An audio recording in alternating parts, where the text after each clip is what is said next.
Pak Prabowo dan Seskap Tedi itu adalah seorang GUI, seorang yang belok gitu. Dan bahkan beliau mengklaim bahwa eh, soal orientasi seksual Seskap Tedi itu sudah diketahui bersama oleh para jenderal, oleh para purnawirawan. Mereka semua tuh sudah tahu apa yang sebenarnya ada di dalam istana.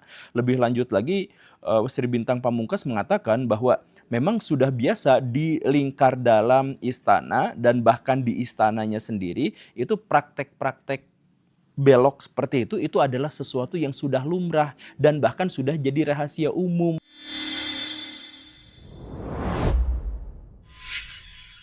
Apakah Baraya termasuk orang yang percaya bahwa Seskap Tedi adalah seorang GUI? Ya, kepercayaan ini sebenarnya mau diakui atau tidak itu adalah kepercayaan yang diterima oleh banyak sekali masyarakat di Indonesia. Dan walaupun tidak ada survei terkait dengan hal ini, tetapi kita bisa melihat banyak sekali indikasi-indikasi yang beredar di berbagai platform media digital. Di antaranya adalah kalau Baraya misal ngetik Seskap Tedi gitu di YouTube atau di TikTok, maka Baraya akan ditawarkan sekelompok video-video kompilasi yang menunjukkan bahwa Seskap Tedi itu agak kemayu. Misalkan yang seperti itu Baraya bisa lihat. Dan Baraya bisa cek kolom komentarnya tentang banyak sekali orang yang menduga atau percaya atau berprasangka bahwa Seskap Tedi memang adalah seorang GUI gitu. Kemudian Baraya juga bisa melihat bahwa gerakan-gerakan narasi di media sosial itu sering menyebut bahwa Seskap Tedi itu adalah seorang ibu negara.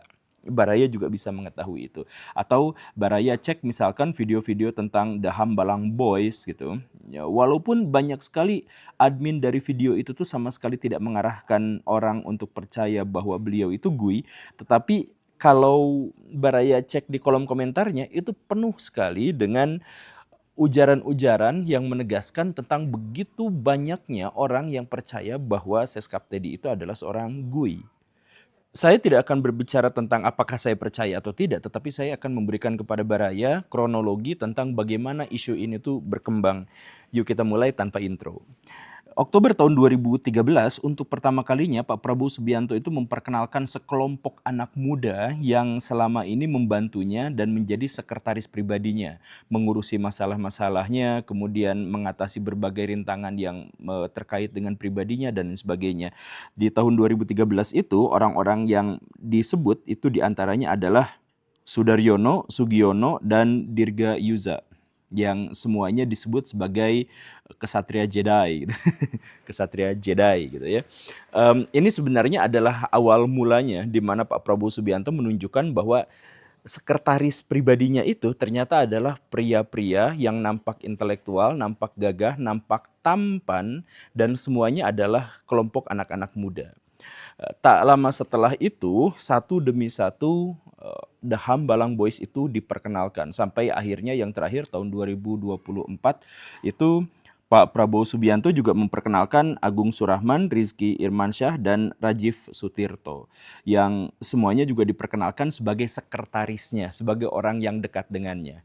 Pada akhirnya orang-orang kemudian menyebut mereka itu sebagai The Hambalang Boys, yaitu orang-orang yang memang dekat dengan Pak Prabowo Subianto karena mereka selama bertahun-tahun dididik langsung, digembleng langsung, dibina langsung oleh pribadi Pak Prabowo Subianto. Bahkan mereka ada serumah bersama Pak Prabowo, bahkan mereka juga benar-benar makan dan minum di bawah naungan perlindungan dan kepemimpinan dari Pak Prabowo Subianto. Jauh sebelum Pak Prabowo menjadi Presiden Republik Indonesia. Dalam hal itu sih saya pikir saya cukup paham kenapa Pak Prabowo mengambil sekretaris-sekretaris pribadi itu. Ya karena beliau dengan segala tingkah polanya, dengan segala reputasinya, dengan segala kesibukannya, saya yakin adalah orang yang tidak bisa menjalani urusan-urusan administratif, urusan-urusan teknis, dan urusan-urusan yang berhubungan dengan tindakan-tindakan langsung gitu. Bahkan kan Pak Prabowo Subianto juga sebenarnya adalah orang yang kurang melek terhadap media gitu, nggak ngerti juga soal apa yang ada di HP gitu. Jadi termasuk dengan soal password, termasuk juga soal administrasi begini dan begitu, saya pikir beliau itu adalah orang yang tidak memprioritaskan keahliannya ke sana. Sehingga beliau memang sangat membutuhkan orang-orang yang ahli sebagai sekretaris untuk bisa mendampingi dan memberikan pemahaman kepada dirinya tentang hal-hal yang di luar sana gitu. Saya pikir sih memang seperti itu. Dan sampai batasan tertentu masyarakat Indonesia juga sebenarnya adalah masyarakat yang baik-baik saja dan tidak pernah berprasangka apapun terkait dengan The Hambalang Boys itu. Sampai Sampai akhirnya ketika Hambalang Boys itu mencuri perhatian dengan gelagatnya yang terlalu berlebihan, kemudian hak-hak privilege-nya yang tiba-tiba diberikan, kemudian Pak Prabowo Subianto juga semakin kesini semakin menunjukkan banyak blundernya dan sebagainya, maka masyarakat Indonesia itu menjadi banyak yang tidak suka, masyarakat Indonesia itu banyak yang membenci, dan masyarakat Indonesia itu banyak yang menjadi resah. Nah, keresahan, kebencian, dan ketidaksukaan ini pada akhirnya mengarahkan orang-orang pada perspektif atau paradigma yang jelek terhadap Pak Prabowo Subianto dan sekretaris-sekretarisnya. Maka mulailah dilihat, mulailah ditelisik satu-satu. Kok ternyata Mayor Teddy itu Kemayu dulu ya, Mayor sekarang Seskap gitu ya. Kemudian kok Sugiono itu agak gitu, kok ini begitu. Dan akhirnya setelah dilihat-lihat banyak netizen yang melihat, loh kok ini kayaknya ngondek semua, wah jangan-jangan. Nah, jadi ini tuh sebenarnya adalah muncul dari kebencian dan ketidaksukaan sebenarnya dari kalangan oposisi terhadap Pak Prabowo Subianto dan lingkar dalam kekuasaannya, dan kemudian mulai menyelidiki, wah jangan-jangan memang seperti ini gitu. Makanya yang saya bilang tadi itu, netizen-netizen sampai bikin kompilasi video-video bahwa Seskap Teddy itu begitu Kemayu gitu ya. Kemudian begitu memiliki hubungan personal yang di luar batas profesionalisme gitu. Termasuk juga ketika pagi-pagi sekali Pak Prabowo berenang, kok ada Seskap Teddy di situ gitu. Apa sebenarnya yang mereka lakukan, dan pikiran-pikiran keji yang lainnya begitu. Bahkan kemudian netizen itu sampai menguliti sebuah akun yang usianya sangat tua, tahun 2013, atas nama Antonius Ernesto. Jadi di situ tuh ada percakapan-percakapan dengan seorang yang namanya Teddy, itu kurang lebih disebut percuma ganteng kalau pacarnya juga ganteng gitu. Atau sok cepet-cepet segera nikah dengan cewek yang asli ya gitu ya. Atau misalkan kata-kata di sana tuh semisal pria yang menyimpang itu biasanya ganteng dan lain sebagainya gitu. Itu sebenarnya juga tidak diketahui Teddy yang dimaksud itu adalah Teddy The Hambalang Boys atau Teddy yang lain, kita nggak tahu gitu. Cuman netizen kemudian mengaitkannya karena itu tahun 2013, kemudian ya Mayor Teddy-nya atau Seskap Teddy-nya juga sekarang semakin sering menunjukkan gelagat-gelagat yang bisa diinterpretasikan sebagai Kemayu dan seterusnya, maka bikinlah sebuah skenario besar bahwa sejak Pak Prabowo Subianto itu bercerai dengan istrinya, kemudian mengalami guncangan kejiwaan dan seterusnya, akhirnya Pak Prabowo itu mendekat ke arah-arah belok gitu. Dan sejak saat itulah maka Pak Prabowo Subianto itu mengumpulkan para pemuda yang ganteng, yang intelek, yang pinter, tetapi yang sesuai dengan seleranya. Intinya adalah dia ganteng dan muda gitu. Dan karena itulah maka hubungan antara Pak Prabowo Subianto dengan The Hambalang Boys itu kemudian diartikan sebagai hubungan yang bukan hanya profesional tetapi juga adalah hubungan yang intim. Begitu interpretasi dari masyarakat yang cukup membenci. Dan akhirnya muncullah pernyataan dari Pak Amin Rais. Pak Amin Rais mengatakan bahwa Pak Prabowo Subianto harus jauh-jauh dari Mayor Teddy, dari Seskap Teddy, maaf ya. Karena beliau itu adalah seorang GUI, seorang seorang yang serupa dengan umat Nabi Lut yang suka melakukan aktivitas seksual sesama jenis dan seterusnya dan seterusnya. Dan Pak Amin Rais bahkan juga mengutip pernyataan dari seseorang di sebuah media yang kemudian setelah saya coba untuk masuk ke sana ternyata sudah ditutup ya, sudah tidak diketahui, sudah hilang berita yang seperti itu. Tapi jejak digital dari Pak Amin Rais dengan pernyataannya itu saya pikir masih bisa diambil ya. Masih bisa dilihat.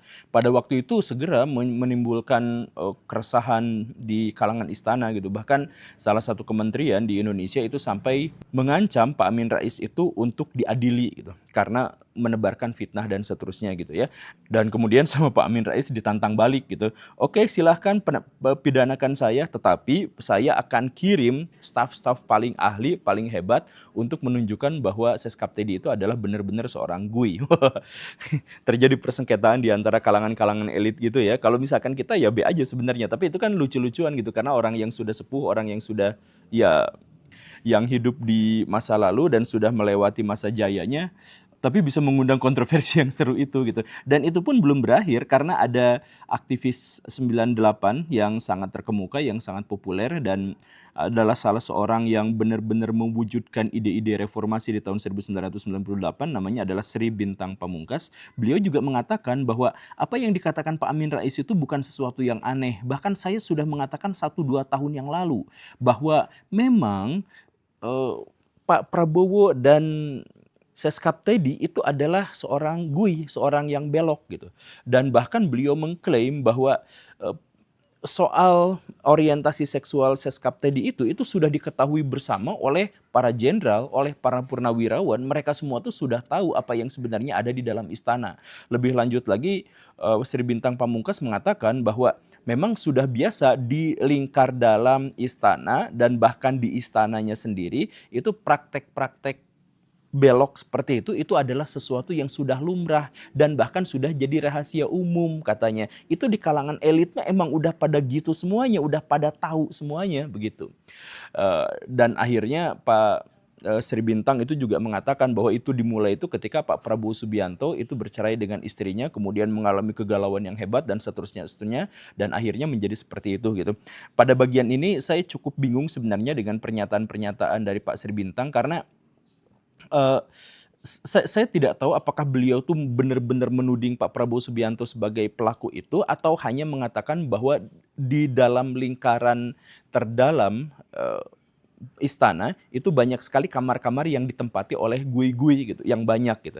Nah, Baraya silakan aja nonton pernyataan yang lebih lengkapnya karena dalam pikiran saya sih saya tuh kurang bisa menangkap karena perkataannya dan pernyataannya tuh saling tumpang tindih satu sama lain gitu.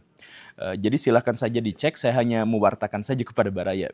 Nah, apapun itu, yang jelas isu tentang orientasi sek dari pimpinan-pimpinan kita itu memang cukup mengemuka di kalangan masyarakat gitu. Jadi sekali lagi ini bukan soal tuduhan, bukan soal fitnahan dan sebagainya, tapi saya hanya menjelaskan bahwa memang ada isu terkait dengan hal itu dan kita bisa melihat indikasi-indikasinya di berbagai platform media digital gitu. Pernyataan-pernyataan dari masyarakat dan kolom komentar yang dipenuhi oleh hal yang aneh-aneh seperti itu gitu. Ini kalau untuk orang-orang yang berpikiran ke barat-baratan, kemudian orang yang mengaku diri sebagai orang yang modern dan sebagainya, sebenarnya mereka itu nggak akan fokus juga pada apa orientasi dari Pak Prabowo dan Seskap Tedi gitu. Karena yang paling penting kan sebenarnya kinerja gitu. Tetapi ini tuh adanya di Indonesia, Baraya, dan masyarakat Indonesia tuh sangat-sangat resisten terhadap masalah-masalah yang seperti ini. Kaum LGBT itu adalah salah satu kaum paling dibenci di Indonesia, selain juga komunisme gitu. Nah, karena itu maka untuk orang-orang yang basis agamanya kuat atau orang-orang yang memiliki keterikatan pada tradisi yang kuat dan orang-orang yang agak geli-gelian gitu, itu benar-benar menjadi masalah gitu. Sampai ada orang yang mengatakan kepada saya, ya bayangkan aja kenapa Indonesia itu bisa kena musibah terus-terusan sepanjang pemerintah Pak Prabowo. Ya kalau ada satu GUI aja di lingkungan kita, maka itu orang-orang, rumah-rumah, keluarga-keluarga di sekitar situ tuh kena apesnya. Bayangkan kalau kepala negaranya begitu, itu satu negara pasti kena apesnya gitu. Jadi mereka itu resah juga dengan, waduh kalau misalkan presiden kita adalah seorang GUI, gimana bahaya dan seterusnya gitu ya.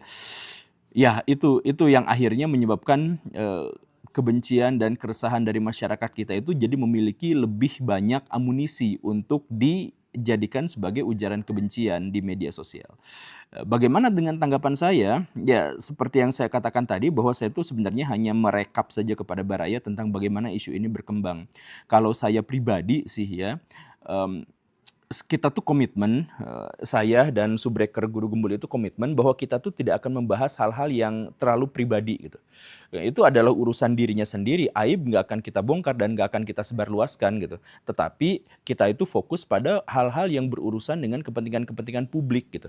Jadi kalau misalkan itu adalah urusan pribadi, ya udah kita serahkan aja kepada dirinya, mau itu benar atau enggak, ya itu bukan urusan kita juga. Yang menjadi masalah bagi kita itu adalah masalah-masalah publik, kebijakan-kebijakan dari Pak Prabowo dan para member The Hambalang Boys itu, kan begitu ya. Itu adalah masalah yang pertama. Kemudian masalah yang kedua adalah kan sejauh ini itu tuh hanya isu. Isu itu artinya ya prasangka yang tersebar luas gitu. Nah, kenapa kita nggak fokus pada hal-hal yang pasti-pasti saja gitu, pada hal yang jelas-jelas saja gitu, daripada kita ngerecokin hal-hal yang sampai sekarang tuh masih menjadi sebuah isu. Ya walaupun isu itu besar, isu itu katanya seru dan sebagainya, ya tetap aja judulnya isu. Kita masih punya banyak sekali PR terkait dengan hal-hal yang jelas. Kenapa kita juga fokus pada hal-hal yang masih berupa prasangka-prasangka, kan begitu ya. Dan saya secara pribadi sebenarnya kesal juga dengan isu ini tuh karena bisa saja isu ini tuh menjadi pengalih dari isu yang sebenarnya jauh lebih penting. Misalkan bahwa The Hambalang Boys itu benar-benar merusak tatanan demokrasi di Indonesia. Kenapa seperti itu? Pertama, karena The Hambalang Boys itu adalah orang yang mencoba untuk menutupi atau memberikan border Pak Prabowo Subianto dari realitas dan dari data yang dirasakan oleh rakyat Indonesia. Makanya ketika banyak sekali cerita-cerita bahwa Pak Prabowo Subianto kalau ngomong itu nggak nyambung dengan masyarakat, dengan apa yang dirasakan oleh masyarakat, salah satu dugaannya itu adalah bahwa Seskap Teddy dan teman-temannya The Hambalang Boys itu memang sengaja menutup informasi-informasi dan berita-berita dari luar. Nah, itu yang harus kita jadikan bahan kritikan. Kalau misalkan kita mau mengkritik, ada begitu banyak hal terkait dengan The Hambalang Boys yang bisa kita kritik gitu. Daripada kita berpikir tentang apakah orientasi seksualnya itu adalah menyimpang atau tidak, kan begitu ya. Atau contoh yang lain, bahwa The Hambalang Boys itu merusak tatanan demokrasi kita adalah karena mereka diangkat memiliki jabatan-jabatan strategis di Indonesia itu bukan gara-gara mereka berkompeten di bidang itu, tetapi gara-gara mereka memang memiliki kedekatan dengan Pak Prabowo Subianto. Mereka memiliki loyalitas terhadap Pak Prabowo Subianto karena sudah dibina begitu lamanya gitu. Nah, itu yang jadi masalah. Jadi Pak Prabowo Subianto, nepotisme itu bukan hanya dalam konteks Gibran yang dipaksa untuk melakukan kemaksiatan kolaboratif dengan pamannya untuk akhirnya jadi wakil presiden Indonesia, bukan hanya di situ, tetapi juga bahwa The Hambalang Boys ini juga sebenarnya adalah orang-orang yang terjebak dalam nepotisme. Jadi mereka tidak pakar, mereka tidak ahli di bidang yang kemudian diamanahkan kepada mereka. Saya ambil contoh beberapa ya, Sugiono.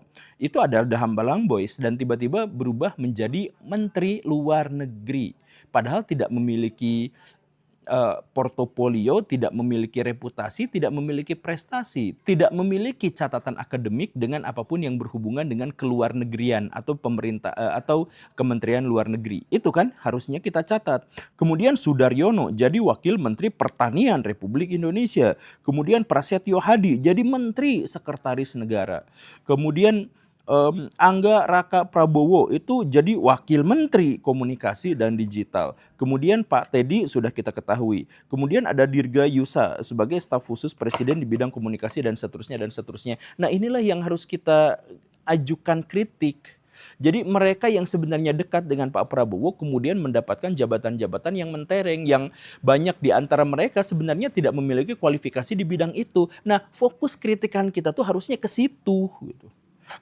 Kalau misalkan mereka kemayu, ya kita anggap gitu ya. Kalau misalkan mereka itu ternyata homoseksual dan sebagainya, itu adalah prasangka-prasangka yang sejauh kita belum memiliki bukti, itu juga tidak relevan untuk kita bicarakan. Toh itu bukan urusan publik gitu.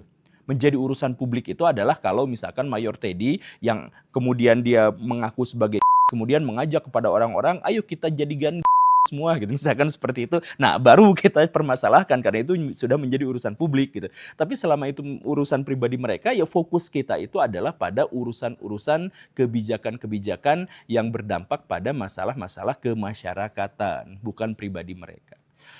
Itu saran saya sih. Jadi ini zaman post-truth Baraya. Jadi kadang-kadang isu-isu tertentu itu memang dihembuskan untuk menutupi isu yang jauh lebih penting lagi.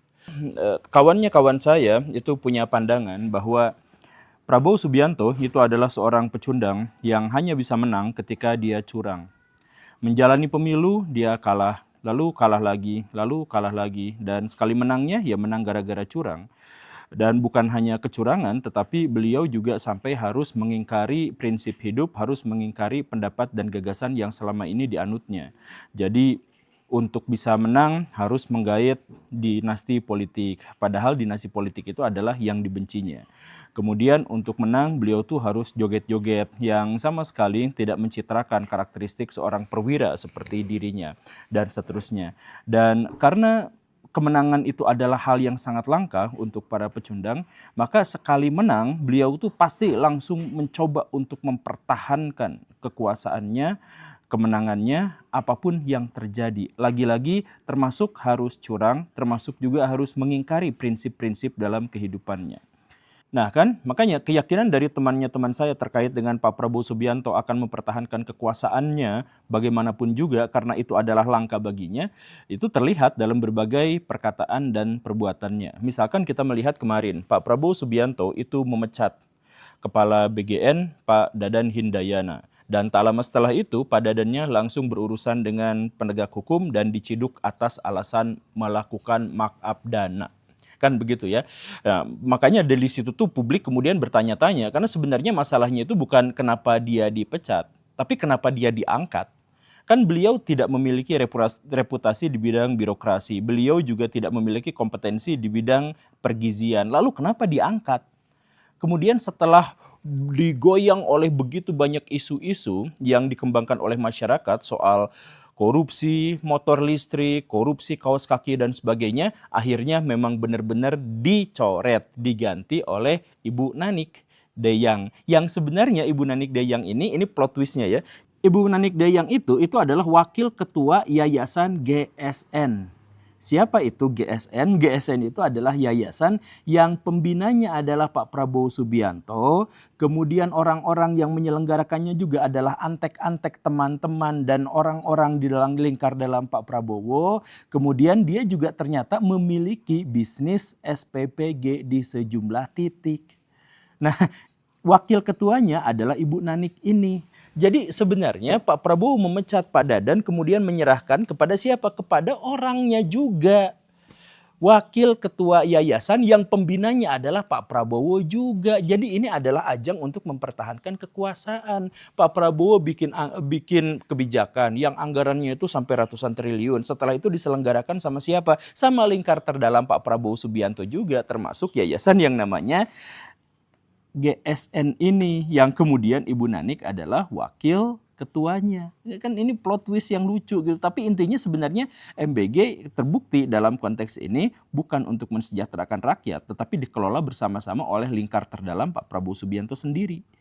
Bukankah ini menunjukkan ketidakprofesionalan? Dan ketidakprofesionalan itu adalah prinsip yang harus ditentang oleh Pak Prabowo Subianto sendiri. Kan beliau yang mengatakan itu. Gitu. Nah makanya dalam hal ini lagi-lagi harus ditekankan ternyata Pak Prabowo Subianto itu untuk berkuasa atau untuk mempertahankan kekuasaannya terpaksa harus melanggar prinsip-prinsipnya sendiri. Dan kita bisa menemukan banyak sekali daftar-daftar betapa banyak prinsip-prinsip yang Pak Prabowo Subianto anut itu dilanggar sendiri. Misalkan, Februari tahun 2014, Pak Prabowo itu mengkritik pemerintahan SBY yang mengatakan bahwa itu anggaran ke luar negeri untuk pejabat-pejabat publik itu terlalu besar. 20 triliun itu terlalu besar, ngapain juga, itu tidak efektif, itu tidak efisien. Kalau kelak saya jadi presiden, saya akan coret itu anggaran-anggaran ke luar negeri segala rupa itu. Begitu kan? Itu pernyataan Pak Prabowo tahun 2014 di bulan Februari. Baraya bisa cek itu jejak digitalnya ya. Tapi apa yang terjadi sekarang? Pak Prabowo adalah presiden yang paling banyak melakukan kunjungan ke luar negeri. Memecahkan rekor Gus Dur. Bahkan hanya dalam waktu 1,5 tahun masa kekuasaannya, beliau telah melakukan lawatan 56 kali ke berbagai negara di seluruh dunia. Luar biasa kan? Pak Gus Dur pada waktu itu tuh mengatakan, bahkan Gus Dur sendiri pada waktu itu mengkritik dirinya sendiri dengan mengatakan Gus Dur itu adalah presiden wisatawan gitu kan. Jadi beliau Gus Dur yang melakukan perjalanan ke luar negeri ke sana ke sini itu mengkritik dirinya sendiri sebagai presiden wisatawan. Tapi apa alasan Gus Dur pada waktu itu menjelajah dunia adalah untuk mempertahankan dukungan internasional terhadap Indonesia, karena Indonesia pada waktu itu dirundung oleh begitu banyak upaya-upaya separatisme. Kan begitu. Jadi ini adalah lobby-lobby politik yang saya pikir alasannya cukup masuk akal. Sedangkan alasan Pak Prabowo Subianto untuk melakukan kunjungan ke luar negeri begitu banyaknya, itu kemudian dijelaskan oleh Seskap Teddy yang mengatakan ini adalah demi mempertahankan ekonomi Indonesia. Karena dengan lawatan ini akhirnya ada, beliau sebutkan ya, 2.430 triliun investasi yang masuk ke dalam negeri. Itu hoax. Jadi Seskap Teddy, seorang pejabat publik, sampai harus melakukan kebohongan publik, hoax, hanya demi membela Pak Prabowo yang suka jalan-jalan. Itu kan sampai mengatakan nanti yang masuk itu ada 2.430 triliun. Padahal 2.430 triliun itu menurut BKPM itu adalah angka investasi total dari 2025 sampai awal kuartal pertama 2026. Itu total investasi. Dan dari situ pun ternyata 1.030 triliun diantaranya atau 53% diantaranya itu adalah investasi dalam negeri.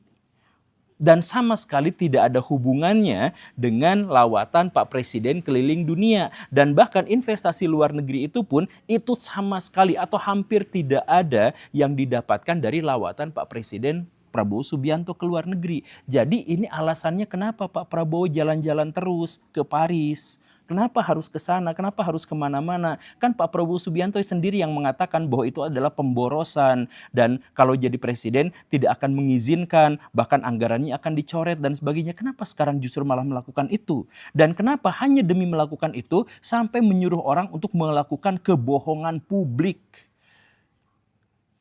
Coba, ini pejabat negara loh, kok bohong sama rakyatnya sendiri, itu gimana ceritanya? Tapi ya sudahlah, ya pada intinya adalah beliau mengkhianati prinsipnya sendiri. Kemudian ada lagi, Maret tahun 2013, Pak Prabowo Subianto mengkritik pemerintah SBY karena pada waktu itu ada deforestasi besar-besaran di Indonesia. Saya ingat itu, perkataan beliau itu adalah sampai mengatakan, 70 juta hektar hutan kita itu rusak dan setiap 10 menitnya itu 6 kali lipat lapangan sepak bola hutan kita digunduli. Itu pernyataan Pak Prabowo dalam konteks mempertanyakan atau mengkritik kebijakan-kebijakan Pak SBY. Tetapi sejak beliau berkuasa, sejak Pak Prabowo berkuasa di tahun 2024 dan kemudian efektifnya 2025, itu luar biasa sekali. Karena angka deforestasi di Indonesia itu naik sampai 166% hanya dalam waktu 1 tahun. Tahun pertama di mana Pak SBY berkuasa, hutan kita dirusak, dideforestasi, dialihfungsikan, itu sampai 166%.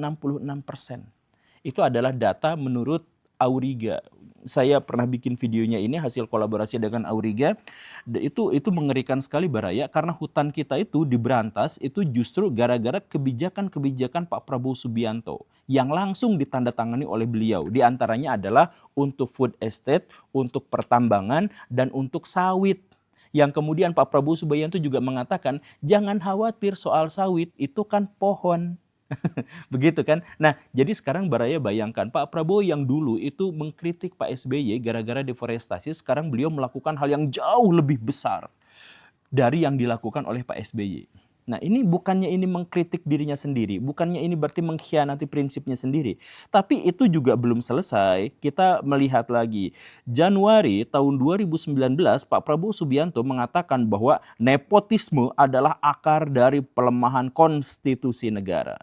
Kita harus lawan demi demokrasi yang lebih baik.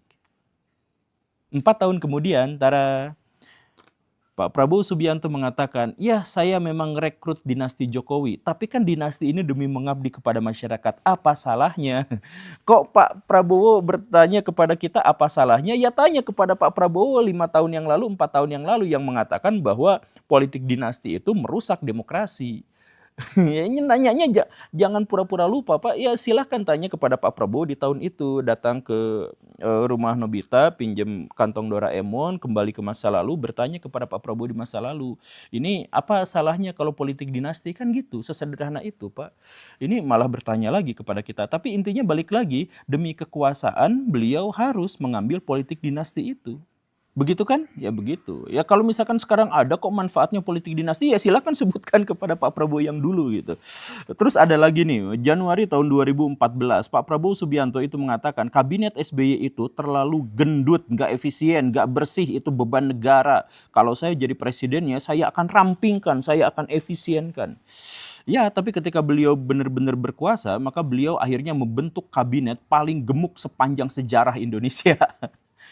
Ada lebih dari 100 orang yang menduduki kursi di kabinet.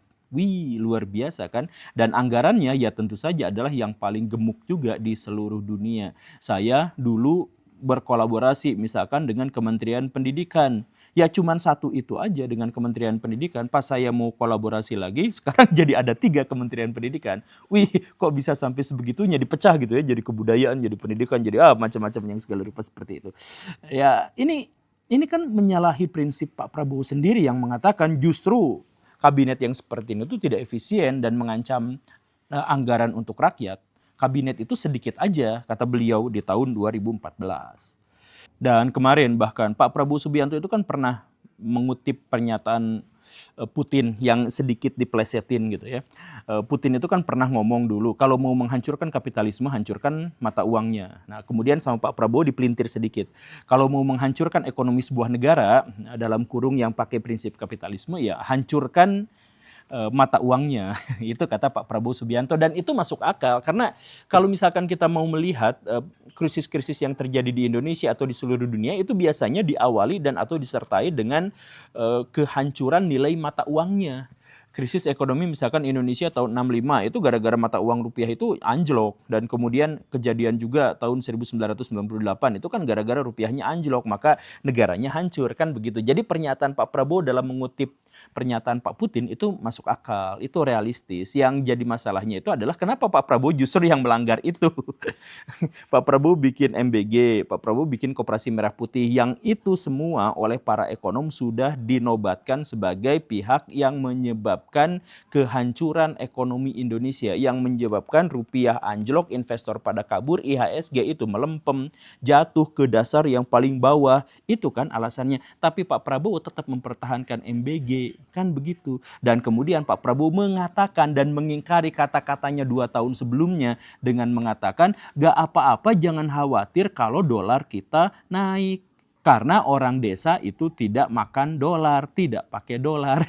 Dan kemudian Pak Prabowo mengatakan bahwa yang harusnya khawatir itu adalah orang-orang yang suka jalan-jalan ke luar negeri. Ya kan Bapak yang suka jalan-jalan ke luar negeri, harusnya Bapak yang khawatir. Kenapa Bapak nggak khawatir?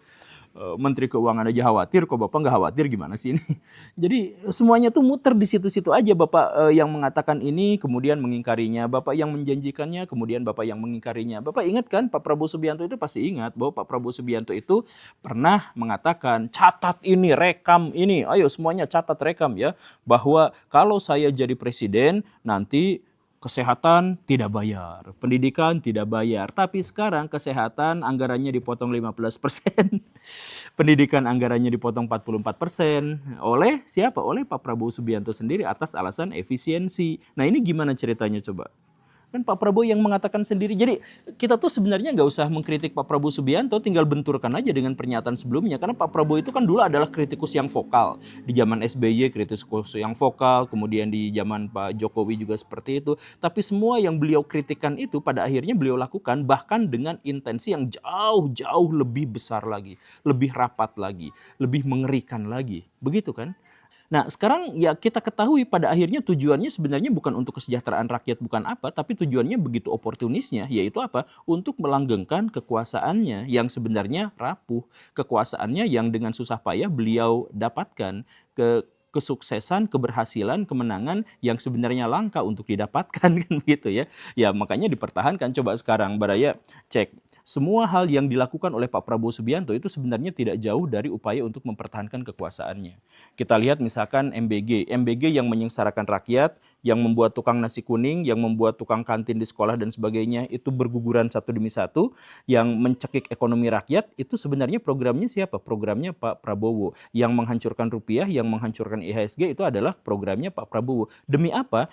Ya demi ada orang TNI dikasih dapur MBG, kemudian tentara dikasih MBG, kemudian ormas-ormas keagamaan itu dikasih MBG, ya dikasih dapurnya gitu ya, dikasih hak untuk mengelola MBG gitu kan. Ya semuanya dikasih itu ya demi lingkar-lingkar terdalamnya aja, itu yayasan-yayasan, kemudian partai-partai itu kan semuanya adalah ya untuk mempertahankan kekuasaannya. Kemudian Koperasi Merah Putih itu juga kan diserahkan kepada tentara, dan antara juga diserahkan kepada tentara dan lingkar terdalam kekuasaannya gitu. Jadi semuanya bikin program-program itu ya untuk dalam tanda kutip ya untuk ternak, memberi makan ternak-ternaknya itu kan begitu. Dan pada akhirnya sekarang coba kita lihat Pak Prabowo itu kan ada dalam lingkar militer ya, dan sekarang yang dilakukannya apa? Menaikkan jumlah tentara. Sekarang itu ada program menaikkan jumlah tentara sampai sekitar 750 batalion. Satu batalion tuh berapa Bray ya? Ini sampai naikin 750. Jadi sekarang akan ada rekrutmen besar-besaran kepada tentara. Bahkan kriterianya tidak seketat dulu juga dilaksanakan. Kemudian Kopassus ditambah jadi 2 kali lipat gitu kan. Nah setelah itu apa? Setelah itu ya dipekerjakan di Papua, setelah itu dipekerjakan untuk MBG dan sebagainya. Ya bukan untuk pertahanan negara, tapi ya untuk food estate, untuk menggusur hutan dan sebagainya. Kan begitu. Jadi pada akhirnya sekarang semuanya itu jadi temannya Pak Prabowo. Jadi yang dulu mengkritik juga sekarang bagian dari temannya. Semuanya jadi koalisi yang sangat besar. Mau itu di kabinet, mau itu di DPR, semuanya adalah koalisi besar. Kita mau ngapain sekarang rakyat Indonesia? Ya nggak bisa ngapa-ngapain. Kita berharap misalkan ya. Kita berharap bahwa Presiden Prabowo itu kekuasaannya tidak terlalu lama kita jatuhkan misalkan. Penggantinya siapa? Ya pasti temannya Pak Prabowo juga sekarang itu. Jadi semuanya itu memang didesain agar Pak Prabowo Subianto itu bisa melanggengkan kekuasaannya. Iya kan? Ya, saya harap Baraya menilai sendiri benar atau salahnya. Saya bisa salah gitu ya, Baraya bisa salah, Pak Prabowo Subianto juga bisa salah dan sebagainya. Tapi intinya yuk kita introspeksi gitu. Karena dalam ajaran agama saya itu presiden yang lalim itu sebenarnya adalah bentuk azab dan hukuman Tuhan kepada masyarakat yang emang ahli maksiat gitu. Jadi jangan-jangan Pak Prabowo kayak gini diangkat sama kita tuh ya gara-gara misalkan kita milihnya nggak bener, sekali ada yang nyogok langsung kita pilih, kan jangan-jangan seperti itu. Jangan-jangan masyarakat kita memang kalau ada truk terguling ya malah dijarah gitu, jangan-jangan seperti itu. Jangan-jangan guru-guru kita di sekolah malah melakukan korupsi dan kolusi gitu. Jangan-jangan memang korupsi, kolusi dan kemunafikan di Indonesia itu sudah merata di seluruh strata sosial masyarakat. Sehingga Tuhan yang marah akhirnya menurunkan sebuah bala kehancuran dengan mempercayakan Indonesia kepada pemimpin yang